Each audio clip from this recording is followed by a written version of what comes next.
21শে April থেকে এখন অবধি আমরা শান্তিভাবেই আন্দোলন করতেছিলাম, কিন্তু হচ্ছে বিএনএমসি আমাদের এটা তার হয়নি যে আমরা শান্তিপূর্ণভাবে আন্দোলন করি।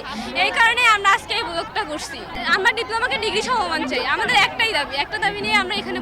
আমাদের সাধারণত আমরা এই আজ 23 দিন যাবত যে আন্দোলনটা করতেছি তা হচ্ছে আমাদের ডিগ্রি সমমানের জন্য।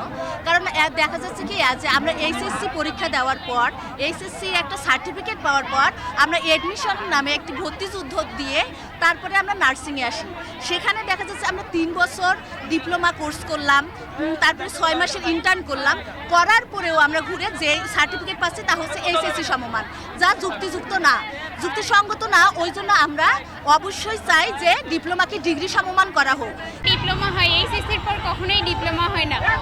এইচএসসির পরে আমরা ভর্তি পরীক্ষায় বসি, প্লাস হচ্ছে আমরা 3.5 বছরের কোর্স করি, 6 মাস হচ্ছে আমাদের ইন্টার্নশিপ, 6 মাস লাইসেন্স দিতে হয়, লাইসেন্সের মধ্যে বসতে হয়।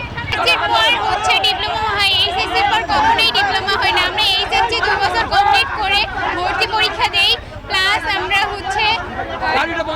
3 বছরের কোর্স করি, তারপর হচ্ছে আমাদের 6 মাস ইন্টার্ন, তারপর লাইসেন্স দিতে হয়। আমরা ইংলিশ মিডিয়াম থেকে পাস করে আমরা এসএসসি পাস করে এখানে 3 বছর মেয়াদি ডিপ্লোমা কোর্স করতে এসে শুনি যে এখানে হচ্ছে আমাদের মানে নাই, ডিগ্রি নাই। আমরা নাকি এসএসসি 3 বছর যে আমরা ইংলিশ ভার্সনে এখানে পড়তেছি, পড়ার পরেও আমরা নাকি এসএসসি পাস হয়ে আসি। এটা আবার কেন?